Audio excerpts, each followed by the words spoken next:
Welcome to the Being Human and Shit podcast. I'm your host, Cam Leids. Now, normally I do these intros while I'm actually recording the podcast, and I did that for this one. However, I completely fucked up the pronunciation of my guest's name, which is ironic because he is a good friend of mine. So that was embarrassing, and hence why I'm now recording this intro right here. So either way, I'm super excited to bring this episode to you guys. My guest today is a dear friend of mine who lives right here in the Sacred Valley with me. He is an incredibly talented wachumero, which means he's a San Pedro facilitator. He cooks his own medicine. He serves his own medicine. He can help you with so many things. He is an artist. He's a DJ. He's a creative. He is my dear friend, Lou Bonnet. When was the last time that you did a podcast, or have you ever done a podcast? I did one with Britt. Mm. It was Ivan and I, and yeah, we're still supposed to do one-on-one, but we just haven't gotten around to it yet. Yeah. Was that your first time? Yeah. Yeah. How was it? It was good. Yeah. Yeah, it was really nice. Again, it's just like I think all of us together, we just kind of get into this flow, and we just let it lead us. Yeah. Well, you've built a pretty beautiful life here in Peru. Yeah. We're currently in PSAC in Lou's place in the ceremony space. That if you're watching this on YouTube or Spotify or whatever, you could see the beautiful ceremony space behind us. And yeah, so this one's actually a little bit different from the three that I've already done, because those three we recorded right after we did the ceremony. Right. Whereas this one, it's now been a week since we did our one-on-one ceremony. So there's been a little bit of time to, at least for me, to like integrate that experience. Nice. Also, the other three were with ayahuasca. This one, obviously, with San Pedro. But yeah, man, that was a cool experience. Yeah, yeah, it was. That was my first ever like real one-on-one ceremony with like anybody before, like with any medicine. Of having like a facilitator, like a curandero, actually leading me through that. And yeah, man, the energy that you can get in that like one-on-one setting. Yeah. It was hard to explain. But typically when you do ceremonies, I guess how you've been trained, they've been in groups though? Yeah, pretty much. I started doing 3 ceremonies a week. And it would be, I would say, average between 3 to 5 people per ceremony. Sometimes we would have groups. The max I think I've sat with was like 33. Holy shit. Yeah. But what I did notice is when you are in a group setting like that, and usually everybody's been together for a few days, they have like a group leader. They're all here for, essentially the same reason, to heal, but, some people don't like that word. So what I've realized is what they're trying to do is find peace. But when you're in a big group like that, usually it's held pretty well together. Except, there could be one person crying over here, one person purging over here, one person having an exorcism, but it all kind of flows like quite nicely. Yeah. And you're able to just kind of like, I mean, your job is just to hold that space for them. Like, it's not to change anything that's really happening. It's more, it's like some people just need help remembering that they can do it. And so sometimes they just need somebody there just to reflect that back to them. And, there's some shamanic stuff that needs to go on too, but essentially it's really just like remembering how to do it yourself. Yeah. How did I do? Great. Yeah, great. It's the number one thing is just having people that show up for themselves. Because, I have some tips and tricks, I have some tools that I can use, but, I can only go as far as somebody else wants to go. Something that we teach is you are your own healer. And so in that way, you get to decide how deep you want to go, how far you want to go. And, I'm just there just to guide along, just to help whatever your process is that you want it to be. So I love your story and like how you got here. So like I'd love to kind of hear in in your own words, like if you were to really try to just explain it, like how did you end up here Yeah. in Peru doing this? Right. So it's really interesting, or it's funny to me, because some people ask like, "Oh, how did you get here?" And just the first thing I say is trauma. That's that's that's the first thing, and they always are kind of like just like shocked a little bit, but it's the truth, Yeah. right? And so, it goes back all the way till I was very young, and um, growing up in a abusive household, but that was also loving at the same time. So being very confused at what love actually meant, and really feeling that it was normal to be in that state, this push and pull state, walking in eggshells, having somebody that states that they would die for you, but then literally telling you that they also would kill you if they wouldn't go to prison for it. And so, like it was a confusing time, but it seemed normal. And life develops, and I'm not too much of a person that's into astrology, just because I don't know that much about it. Um, and I do know some people that do, and it's kind of amazing the things that they can read. But something that I've seen is Saturn's return. This is always a really big one, and what I've personally seen from it, it's a time where, like, if you have kind of a purpose outside of, maybe even just like starting a business or having a family, usually spirit is like, okay, it's time to wake this person up. And that's usually by shit going left in every occasion, to where you can't not ignore it anymore. Yeah. And What does Saturn's return like actually mean? Like what's happening? so this is what I'm saying. Yeah. Like, I only know the parts that I have felt, Uh-huh. but if we had somebody here that does study, they could give you like a real definition. Okay. Um, Does it happen at a certain, like, is it like a certain yeah, age? it's like a few different ages Okay. within your lifetime, and it's not particularly the same at every age for every person. And it's one of those things where, like, you can start to feel the effects from it a little bit before and a little bit after.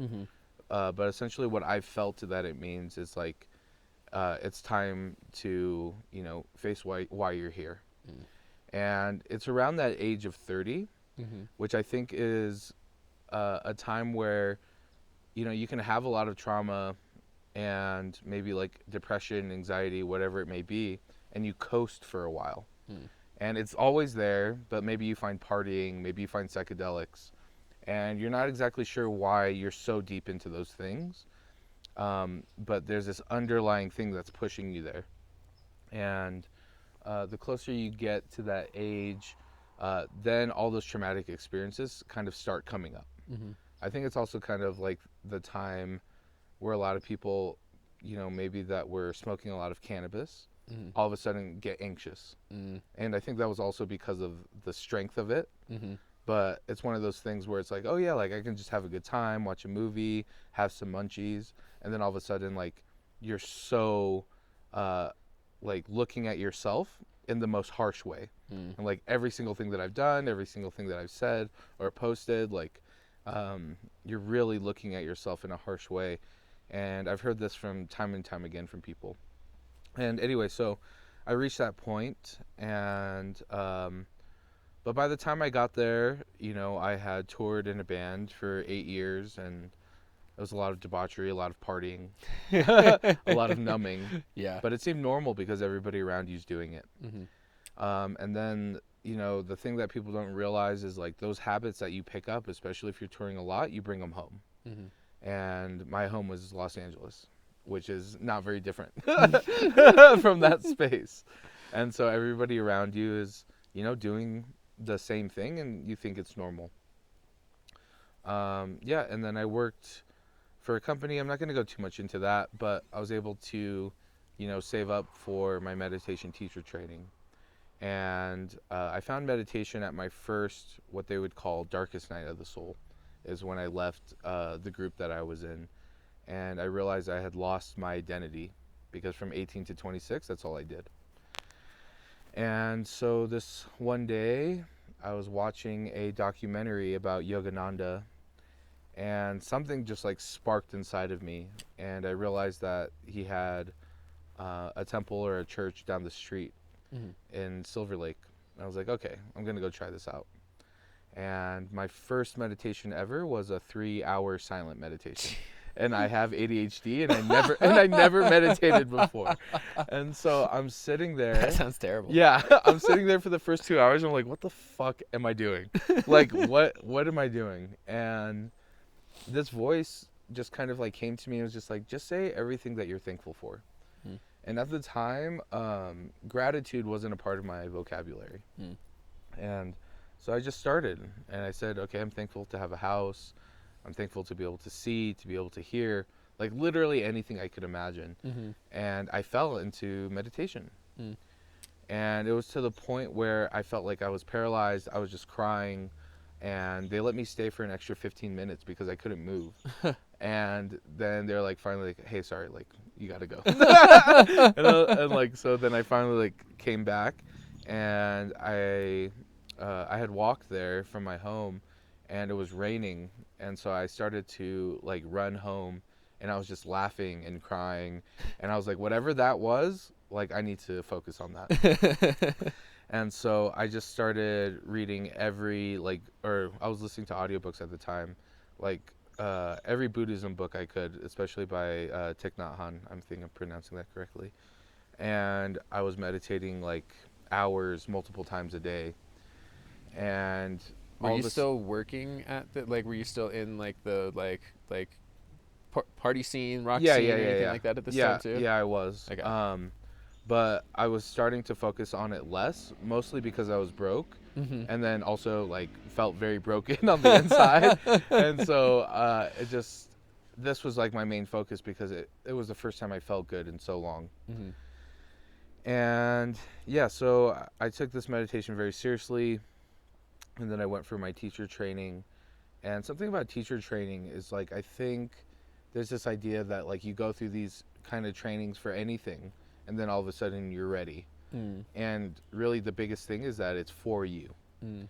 And so, I had a really deep connection to that. And then I decided, okay, either I'm going to go to India or I'm going to go to China. And I was like, let's go to China. And so I went to the Shaolin Temple, and I lived there for 5 months. And I completely changed my body. I was feeling so good. I was working out like 6 hours a day or more, meditating as well. And then I come back, and I have this whole plan. I'm like, okay, I'm going to help people do what I did, like find this meditation, have the body that they want to have. And then COVID happened. Mm. And I've always been a person that like likes to be with people. Mm-hmm. So I didn't want to do any kind of like online training. And so I just kind of threw it out the window. Mm. And then I had a situation. So I was living in LA for about 11 years, I believe. And I went back to Colorado after China. And when I was there, I had a falling out with my dad. And it was, the first time in my life that I wasn't afraid of him. Mm. And I unfortunately let out every single thing I've ever felt towards him in my whole life. And then I moved back to Los Angeles. And while I was in Los Angeles, I got a phone call one day, and it was him in the ambulance on the way to the hospital, letting me know that he was on the way there. And because it was COVID, he wasn't allowed to have any visitors. Mm. And so, but during this time, I was still, I had stopped everything when I went to China. So I think I was like more than 6 or 7 months, maybe even more than that, completely sober. Mm-hmm. And then because it was COVID, there wasn't that much to do. So my friends and I at the time, like, we started partying quite a bit, and it was mostly psychedelics. Mm-hmm. But then I had like really introduced ketamine into my life. Mm. And it was kind of a downhill from there. Yeah. It was like a little bit on the weekends, and then I would get my own bag. And all these things happened. And so at this time and prior to that, I'd be considered a psychonaut, doing very high doses of acid, mushrooms, ketamine, MDMA, mixing them all together. And I didn't realize like that I was looking for something more, because I had seen it my very first time taking mushrooms. I remember sitting there, and at this time I was like such an angry kid. Like I had moments of happiness and being the class clown, because that's, it was that or crying all the time.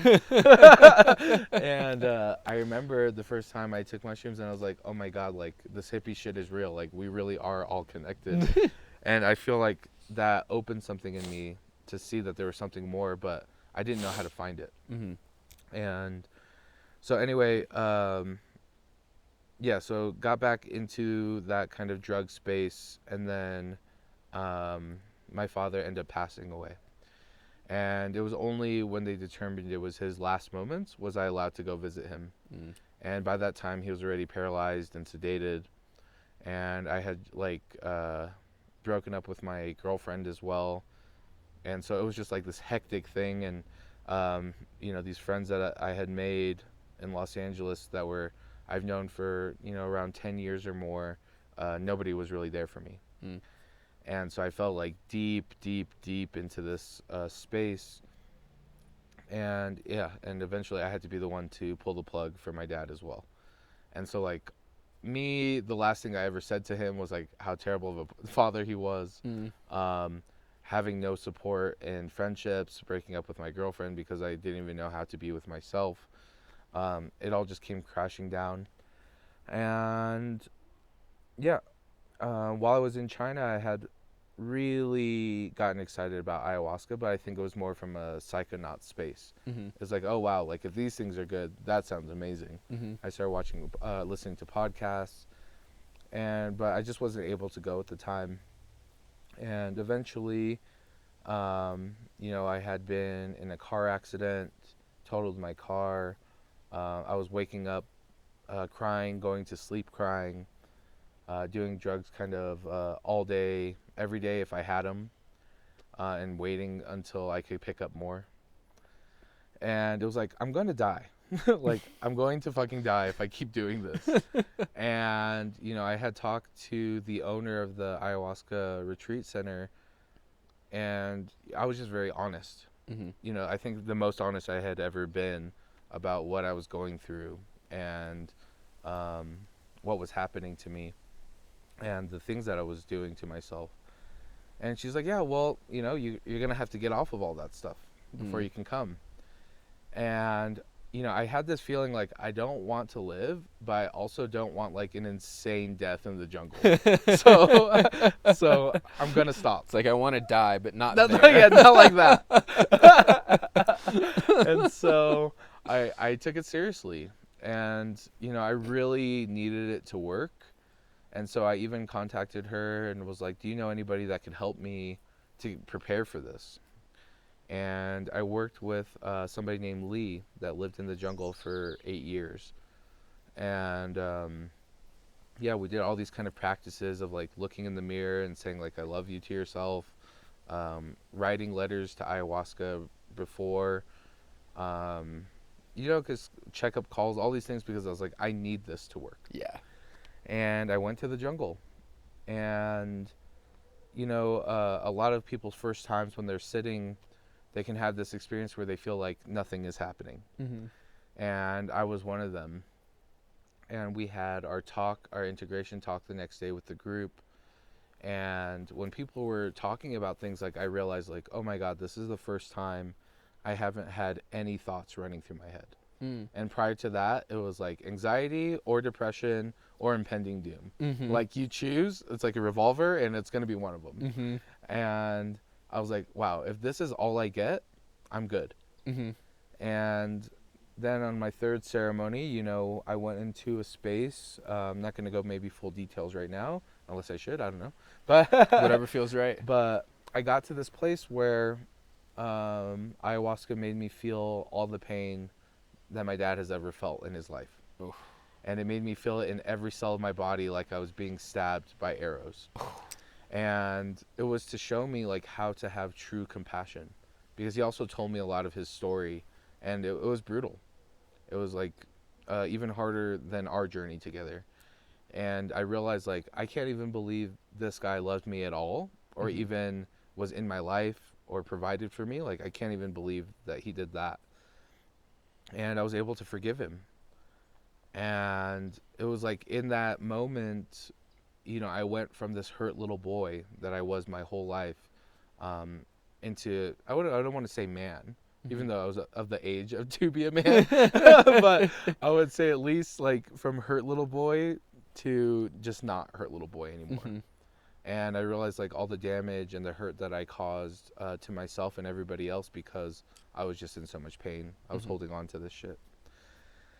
And so from there, there was somebody having a conversation with one of the facilitators, and I just walked by and I was like, "Oh, what are you talking about?" And they're like, "San Pedro. If you go to Cusco, it's beautiful after ayahuasca." And I had no plan to go to Cusco. I was literally going to go to the jungle, see if I healed or not, and then come back home. Mm-hmm. And I had met a friend there, and he's like, "Oh, I'm going to go to Machu Picchu." I was like, "Cool, I'll go." And we come up, and I reach out to my now teacher, and so she responds to everybody like herself Mm. on WhatsApp.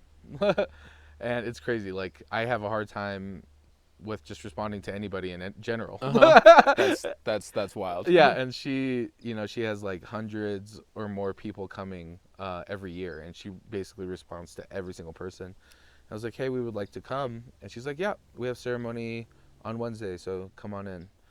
And I came and I drank, and it was an amazing experience. I ended up staying for 2 weeks, Mm-hmm. and then I saw that they had these posters that said, "Come with us to Africa," and I was like, "Oh, what do you do in Africa?" They're like, "Oh, we microdose San Pedro, and go on safari." I was like, "Yeah, okay, that's what I'm doing." Sounds kind of sick. um, and then you also have this big ceremony in the middle, and you get to spend time with a Sangoma, which is a Zulu healer. Mm. And for my intention for that ceremony, it was to find home again. Mm. And the only thing I really got was like, by the time you are leaving Africa, you're going to know exactly where you want to go. Mm. And on the last day, like at the very last moment, just hugging my teacher goodbye, I just said, "Hey, if you need any help, I'm available." And she said, "Yeah, of course." I was like, "Okay, cool. I guess I know where I'm going." And so then I came down and I volunteered for 3 months and then stayed for 4. Mm-hmm. And then a house opened up down the street, and I had a friend coming that I met in Africa, and I was like, "Oh, okay, I'll just stay around a little bit longer." But then when I was like looking for jobs, I was like, what could I possibly do now after doing this? Mm-hmm. And I was like looking up like crystal stores. I was like, I have no idea what I'm gonna do when I come back to the States. And I was talking to my teacher's sons, and they're like, "Well, if you don't know why, like if you don't have anything to go back to, then why are you going back?" Mm. And she was like, "Yeah, if you haven't gotten a flight, just don't go." And I was like, "All right, well, I guess that settles it." And so I found this place down the street from the retreat center, and um, I was staying in exchange for volunteering Mm-hmm. at the retreat center. And so I asked, "Can I still work here if I don't live here?" And then she said, "Well, what do you want?" And I knew that she was kind of asking about like payment, like Mm-hmm. what would I want for payment. But I immediately knew like, no, like I would want to do my apprenticeship. Mm. There's nothing else I could do at this point in my life. But I was like, okay, give me a week. I need some time. And from there, I really sat with it. And then I finally had the courage to ask. Mm. And yeah, from that point, my life really completely changed. Mm. And it was working like over 40 hours a week, 3 ceremonies a week. I want to put the estimate around in my time there working with at least 1,000 people. Holy shit. Yeah. And so, I took it seriously, and I also took it without expectation. It was just like, put your head down and work. Mm. I think a lot of people think like, oh, I have to do all these studying and have all these certifications and be able to do this and do that. And if I can't do this, I'm not good enough. And at the end of the day, it's like, be of service. Mm. Love being of service, and everything will come. Mm. And so, yeah, I put in my time, I put in my work, and, you know, I loved every second of it. And like, even when I didn't, because it was always a teaching moment. Mm. And then, yeah, now I've ended up here. And, you know, I cook my medicine, I serve it, and I sit, and yeah, I let it do what it needs to do, and I do my best to get out of the way. Yeah. So I want to ask you about like, what's the difference between working with San Pedro versus working with other medicines, and almost coming at it from a place that like, I think that San Pedro is, I don't even think misunderstood is the right word. I think it's just not known about nearly as much. Like when I tell people back home, like I'm like, oh, I'm working with ayahuasca, they know what that is generally. But when I tell them that, oh, I'm going to do a San Pedro ceremony, they have no fucking clue what I'm talking about. So I think like the first thing that people do is like, you know, we always try to understand something. And so we try to compare it. And so I think like the closest way that most people compare it is to mushrooms, but it's not like that because I mean you just sat in two different things and they're not the same. Yeah, there's I just sat with mushrooms 2 days ago. Yeah, I sat with San Pedro 5 days ago. Yeah, or 7 days ago, whatever it was. Yeah, but very different. Actually, like one of the biggest things is that, you know, like wachumero, San Pedro, it's for majority of people, majority of the time, it's not very psychedelic. It can be, and how I see it is like it can be when it needs to be, but overall, you know, it's a medicine about being present. It's known as a puma medicine. So the puma is the protector of Kai Pacha, the dimension that we live on. And one of the biggest things that's coming to me, even just in the last few days, is I was just talking to somebody and they asked me, oh, I sat with MDMA and it felt like my heart just took over and I was able to go into this like really deep trauma, and I didn't even have to think about it. I didn't even have to work through it. I just forgave immediately. And I could tell that they were like, that was a good experience for them, but it felt like maybe it was too easy, which is also kind of funny. It's like, that's what we want, but then when it happens, we're like, yeah, I don't know. Oh my God. I mean, I'm the king of kicking myself in my own ass and being like, this needs to be harder than this. Like it can't just be this simple. Yeah. I can't get the lesson if there's nothing to like overcome. Yeah. It's like hard for me to believe like, no, that can't be it. Right.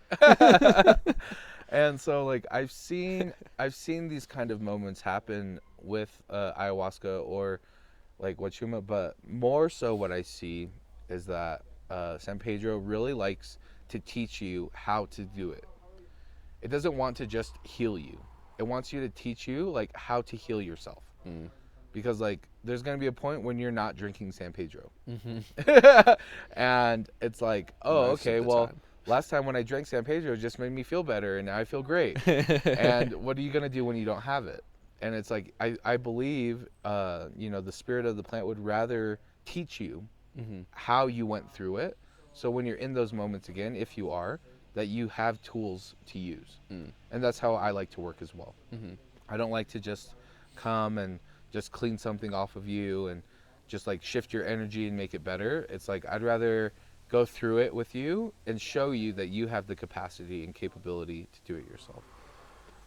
And so in that way, I think it separates also because it's during the day.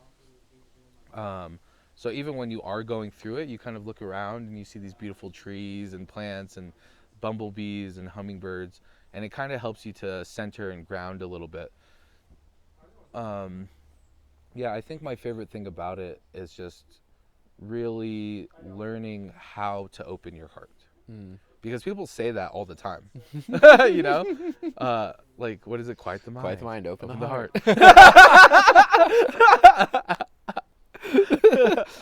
But it really teaches you how to do this. Yeah. And, I'm a firm believer that if you get to know any spirit really well, like you technically could do anything with that one plant that you could do with all of them. However, I also learned that there's multiple ways to deal with things, and some are easier than others. Mm. So, like, even in our experience, working with different plants, we can kind of see that they kind of hand off to each other, like, oh, I'm going to work on this, and now you go work on this. Mm-hmm. And the other one's like, okay, I'll wait for this one. Mm-hmm. And it's like they have this master plan all coming together to help us help ourselves. Yeah.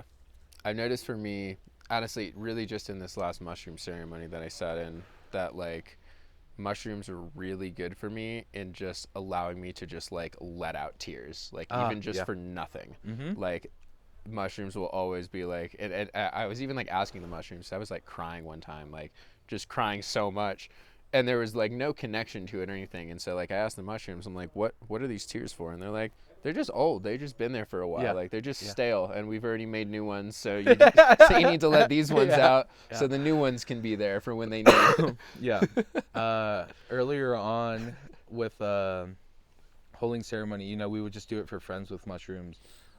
We're not the type to just pick up like any modality and just work with it. It has to really be one that's like approved by our higher self or spirit and the medicines themselves. But we all did find this kind of connection with mushrooms, and this one ceremony, like I couldn't stop crying. It wasn't like, it wasn't like coming from my heart. It wasn't this feeling. It was just like pouring out of my face. And there's this one point where I was like helping somebody, and they were going through something pretty deep. And he was like, at one point, he's like, afterwards, like we got through this whole big thing, and then he's like, yeah, at first though, I got scared because, I thought you were crying because that you thought you lost me. I was like, oh my god. But like I said, this was like earlier on, and like it hasn't happened again like that. But it was like so funny. But we were able to work through something really deep, and yeah, even with mushrooms, I've seen like people that have done like 40-day plant dietas and then sat with wachuma, 10 or more times, and then they sat in like a mushroom ceremony, and all of a sudden they're hitting something that's been with them their whole life that they just haven't touched. Mm-hmm. And I think that they all kind of have this ability, and it's just like it's us getting to the point of actually being able to deal with it. Yeah. And that medicine is the one that's like, okay, I'm taking it. Yeah. I want this one. Hand it off. Yeah. Yeah, it is really interesting just how they work together so much. Like you can tell that they have a relationship with each other where like sure. like they'll know that like, oh, I know, like ayahuasca just told me that she was working on this with you, so like maybe we need to go a little deeper. Like I don't need to do that, ayahuasca is going to handle that, so let's go over here and let's do this thing.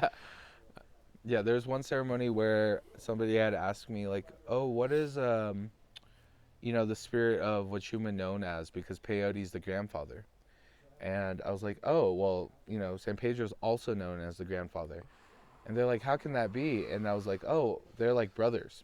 And then the medicine corrected me. It's like, no, we're cousins. And I was like, oh, okay. And then it was like, well, then what's ayahuasca? And they're both like, that's our aunt.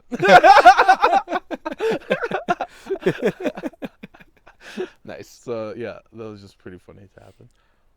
So I also want to talk about something that like really resonated with me during our ceremony, and something that like I'm starting to use in my daily life, but like your like 4-step framework that you use to go into some of these like deeper emotions or some of the things that might be a little bit more challenging. Yep. So I'd love to hear how did that come into your life, and like how do you then apply it? Right. Okay. So yeah, I call it the 4 pillars of healing. But really, it's the core after working with so many people and working with myself, of how to actually look at a situation. And so the first one is always acceptance. And I've seen like the deepest, darkest trauma you could imagine somebody going through like intergalactic, multidimensional things. And all of them come back to this. And the first one is acceptance.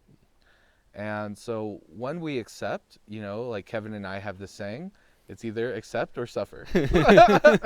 And it's so true. And the part that I like about it is that, especially with like wachuma, it's like known as a heart medicine, and the name wachuma itself means to cut off the head, to stop thinking and to feel. But even logically, even if you just use your brain, accepting is the best option.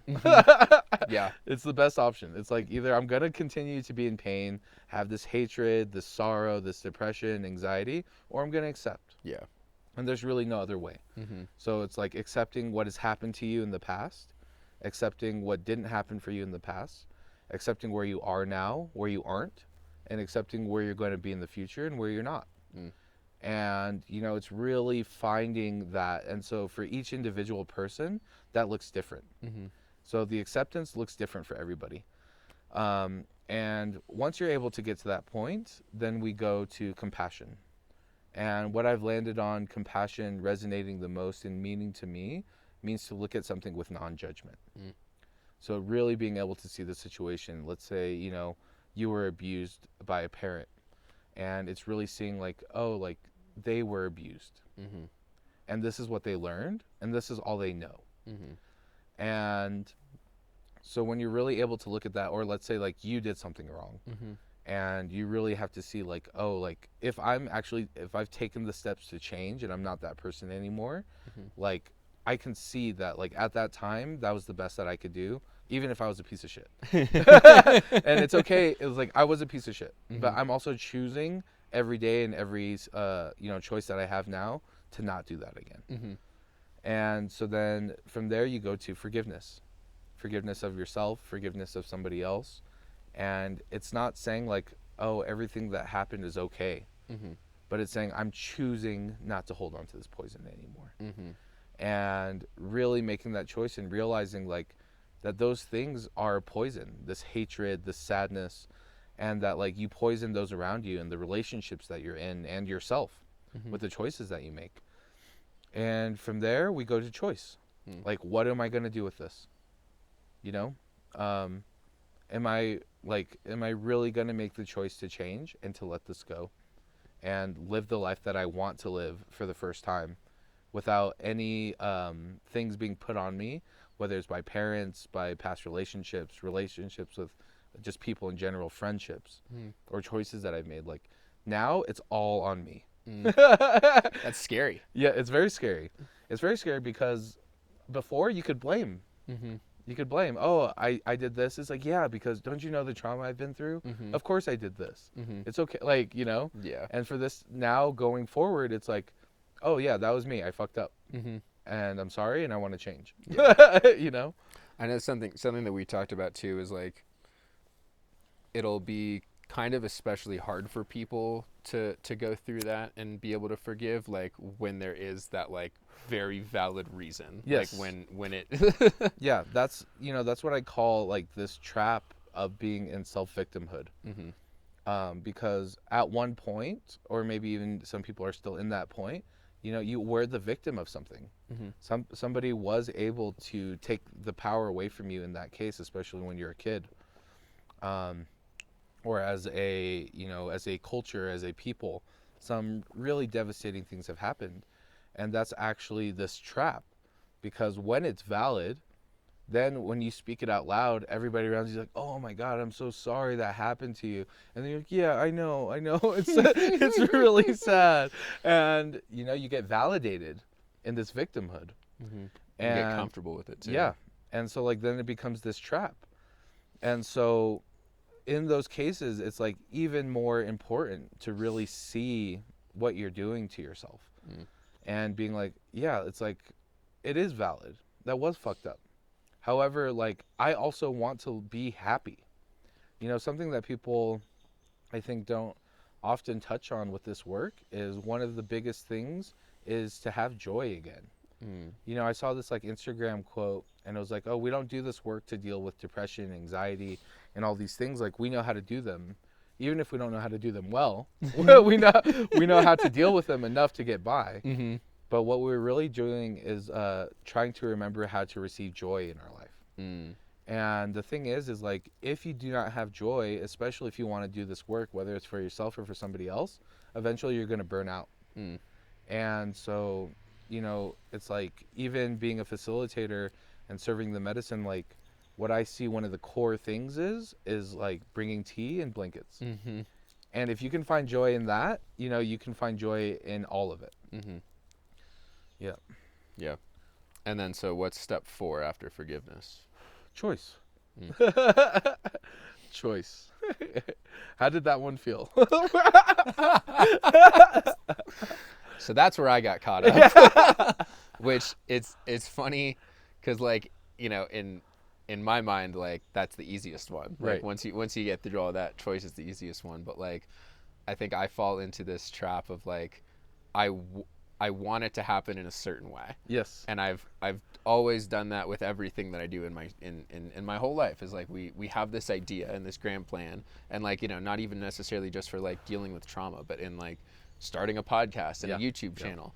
I want it to happen, and I want it to be this certain way, and I get fixated on that thing and trying to make it happen that way. Yeah. And so for me, I mean, I was dealing with a lot of anger. Yeah. So much anger that I was definitely also a pretty angry child, and I've done so much work on that anger, and it was something that came up for me on the ayahuasca retreat that I was on, during the the previous episodes that I probably talked about. And it's so funny because also I remember another thing that we talked about too was that some people will come to ceremony and something will come up and they'll be like, oh, I already dealt with this. Why is this coming up again? Yeah. And it's just an opportunity to go a layer deeper. Yes. So this was going a layer deeper into that anger and getting a better understanding of where it came from, and that it wasn't all just mine. It was passed down to me. It was from my, my whole lineage, but from my dad for sure. And yeah, just like feeling that it literally felt spicy. Like I was like burping up, and I could like, it tasted spicy, and I had eaten nothing that day. And so in my mind, I'm like, I need to purge this out. This is this thing that's inside of me, and it's coming up, and I'm feeling it, and I'm like, I'm doing such a great job feeling it. Go me, patting myself on the back. I'm like, it's time to purge this out. Yeah. And then we probably spent about an hour and a half, me just over there on my hands and knees, like gagging a little bit and burping, and more things coming up, until it finally just came to this head where I was like, okay, this isn't happening this way. It's just the choice. Yeah. That's all I have left to do. I tried everything else. Yeah. Now it's just the choice to recognize the anger that's still there. It's not like I felt it all and I got rid of all of it. It's still there. But now it's the choice to not let that affect what I do moving forward, and when it does come up, to not judge it as this thing that needs to be purged out of me and needs to go away. It's a part of me. Yep. And I think I need to learn to love that part of me, because that got me here. Without that, I wouldn't have made all of the decisions that I've made in order to get here. Exactly. And so it served a grand purpose. Yeah. But it came down to that just choice. It's just a choice where I'm like, okay, I need to just choose to just be okay with it. Yeah. And yeah, after that, then I just started laughing. So I was like, I could have done this hours ago. But yeah, I don't know. It's interesting. Just sitting with it, having it all come up, and something so seemingly simple as making the choice can still be so difficult. Yeah. Yep. Yeah. Yeah, but you did really well. I had a good support system. Yeah. Yeah. So to kind of switch topics here, I know that obviously this is a huge part of your life, but this isn't the only part of your life too.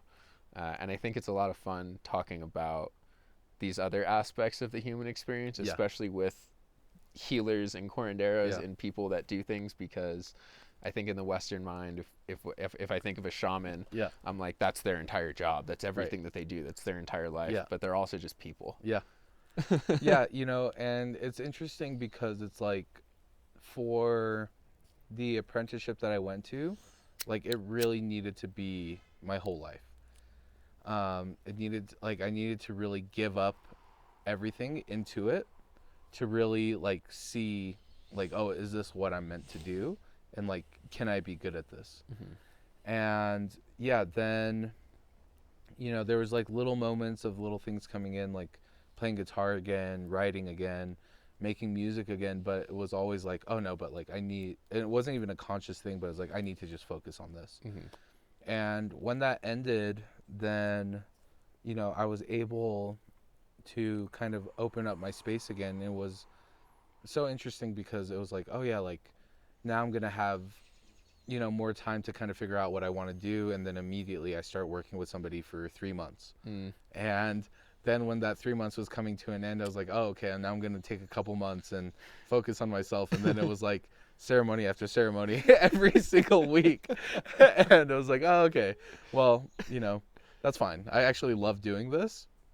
But then within that space, you know, it was still like this ability to kind of fall back in love with music again.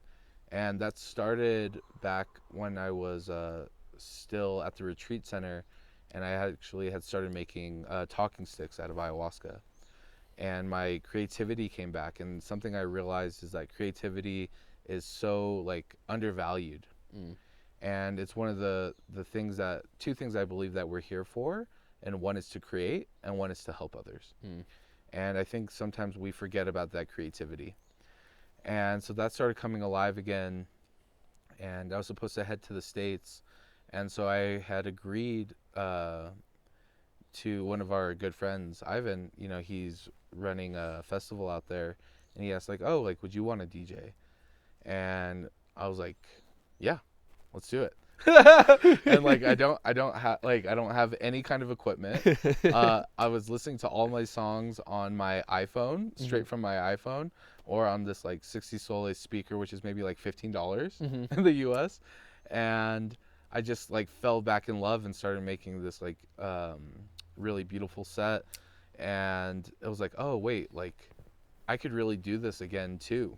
Mm-hmm. And then from that, I started creating another set, and then started making music. And within like 2 days, I made 3 songs, and was like, oh wait, like there's this whole other part of me too that like wants to be nurtured and wants to grow and wants to share.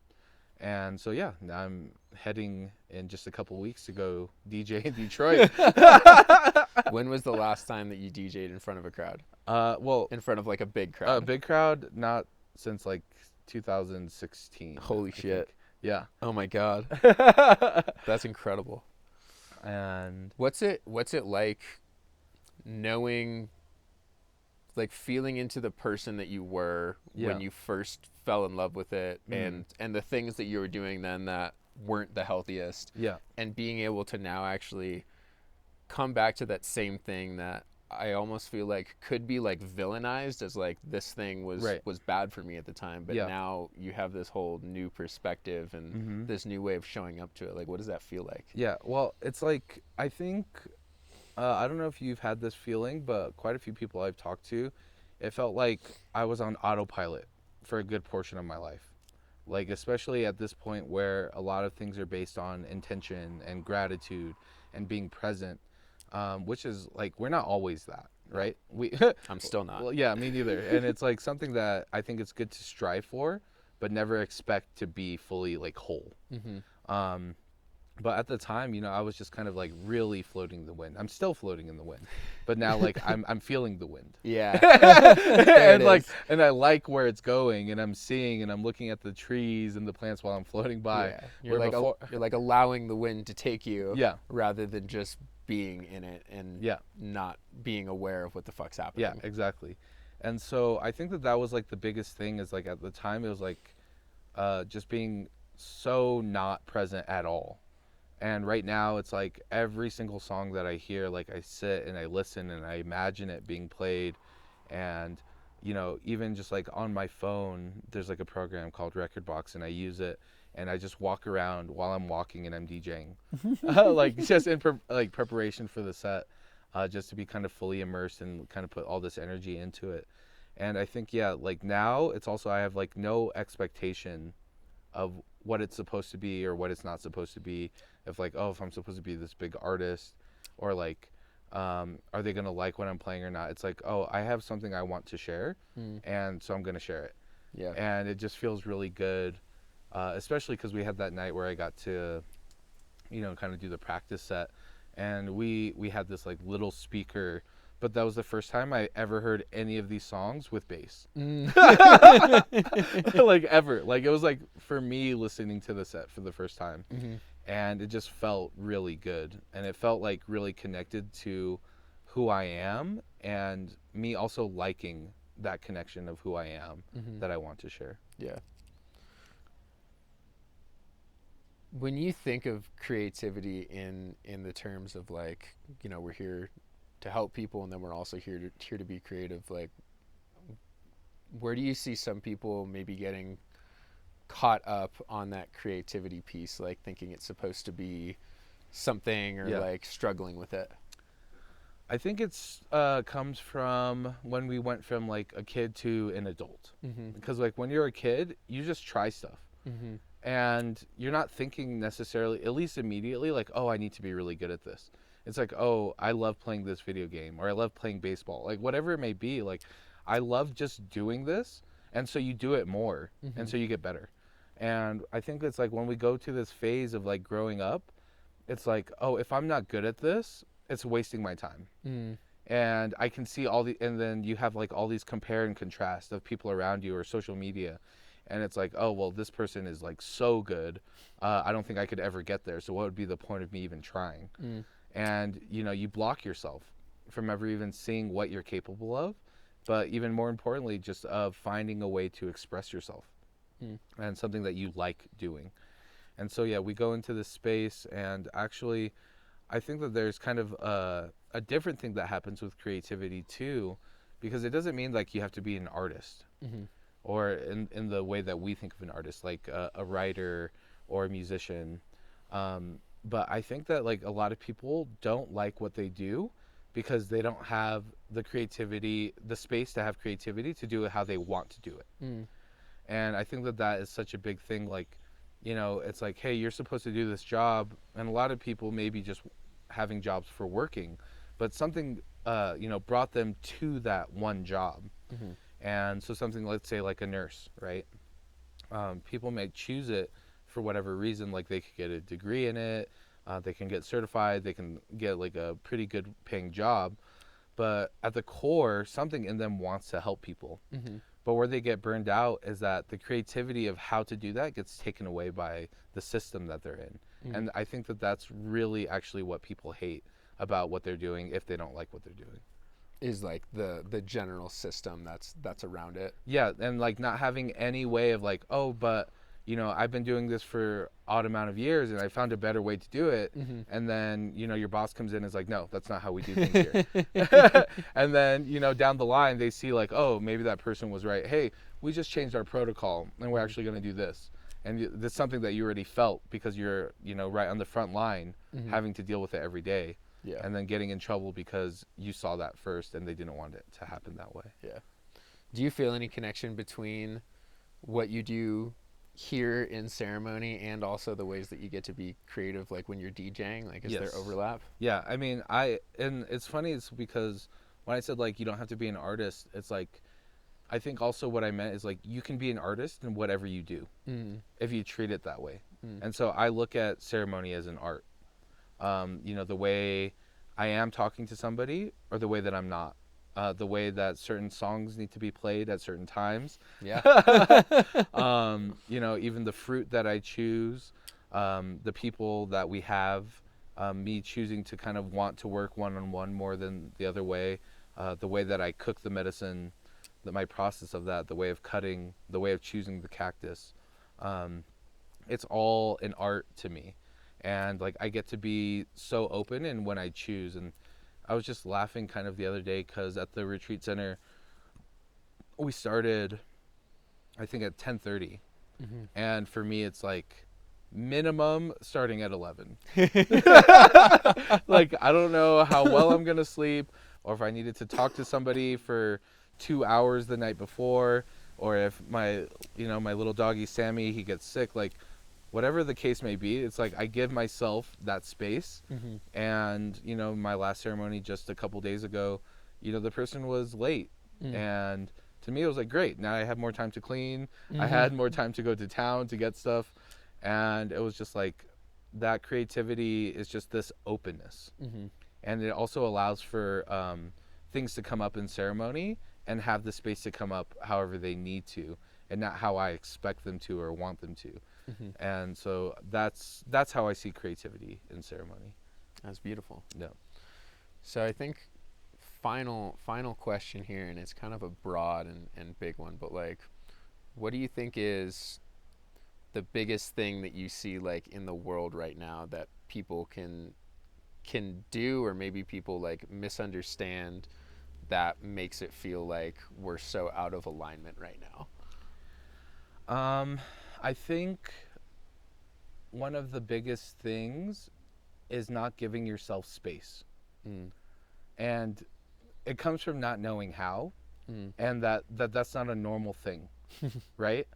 And I think we get so caught up in all these like responsibilities, and some of, especially like having a kid or something, it's very important. But even then, I've heard quite a few people that have reached out to me, and they're going through something, and I'm like, okay, cool, yeah, like, and they're like, I really want to come down, but but I have these kids and I can't separate from them. And even in that, it's like, okay, so your kid is 2 years old right now, and you are choosing to be in this space that you're in potentially for the rest of your life and your relationship with your kid. And you're more concerned about like, oh, but I'm not going to be with him now for this 1, 2, 3, 4, however many months, where it's like the potential is that like within that short amount of time frame, you could change the trajectory of your whole life for the rest of the life with your kid and make it better. Yeah. And so it's even just like finding these self-limitations that we've put on ourselves and making a choice to say like, hey, like, yeah, I'm going to have to make some sacrifices. I'm going to have to save some money. I'm going to have somebody take care of them, or even just bring them with me and deal with it when I'm there. But like, it's about giving yourself space and giving yourself space, like with healthy people around you in a healthy place. Like I see Cusco, Pisac, like as the medicine. Like just being here, you feel different. Yeah. Oh my gosh. Yeah. I mean, I was telling you when I first went back to Denver, a couple weeks ago, right when I landed, I could feel stress. Yeah. Like I just felt that I was just stressed out for no reason at all. Yeah. Other than I think that was just my normal everyday existence when I was there. So my body goes back to there and remembers like, oh, when we were here, we were always stressed. So let's do that because that's what you're used to. And now I'm like, I don't like that at all. I don't want to be stressed. let's maybe not do that. Yeah. And so I think if people just gave themselves more space, to sit with themselves, they could really see like, oh yeah, this happened to me, but I don't have to allow that to be who I am. And I think that there's a lot of fear mongering that's going on with the world, and there's a lot of travesties happening, and it's actually, it's good to speak up. It's good to have something that you care about, that you fight for, knowing what's right and wrong. But like in my experience, one of the greatest things that each and every one of us can do is like look at ourselves, work on ourselves, because there is this whole big world happening, but there's this whole world happening just around you. And so it's like, can you come to a place of joy? And so like when you go to, let's say like a Starbucks, and somebody gets your order wrong or cuts you off, and it's like, can you just like hold your peace there? And maybe just be nice to the cashier that maybe they're having a really hard day, and you just say something nice, and then that person's able to be nice, and then maybe have a little bit more compassion for this other person that's having a really hard day. And all of a sudden you've created this trigger of like compassion, joy, understanding, acceptance, just in your little world. Mm-hmm. And then that can expand out even greater. Yeah. Mm. I like the way that you, from the beginning, just talked about like that these medicines, they don't heal us. Like they show us how to heal ourselves. Yep. And so, even somebody that doesn't have access to these medicines and isn't able to do it in a safe space or something, like that doesn't mean that they're doomed. Yeah, no, for sure not. I think something that I've talked to a few people about is this wisdom. Let's say in this cactus or ayahuasca, like they don't have these or didn't have these in other parts of the world, and yet they have some kind of wisdom there. And whether that's meditation or yoga, there's all this wisdom, but I think it's just packaged in a little different way.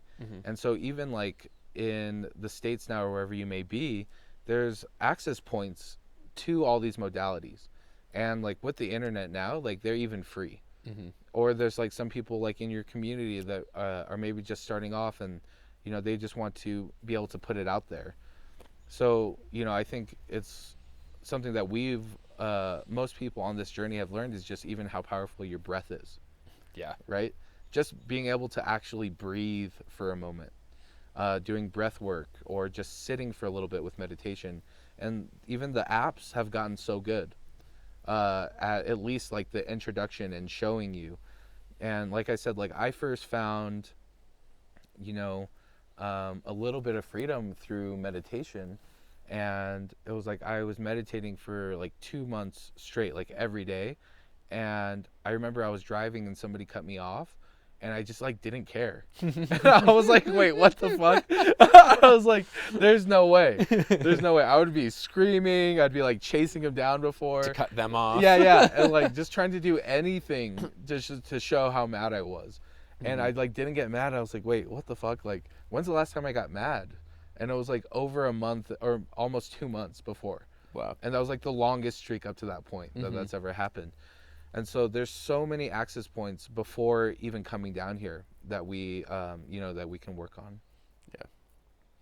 Well, Lou, thank you so much for your time. Thank you for your presence. Thank you for everything that you do, for fucking humanity. Like, I'm truly honored to know you, and thanks for sitting down with me and doing this. And to anybody listening, be sure to subscribe to the channel or follow on whatever podcast streaming platform that you were listening to this on. If you want to get in touch with Lou, I'm going to link all of his stuff in the description of this as well. Thanks for being human. Thanks for being here. I love you all, and we'll see you next time.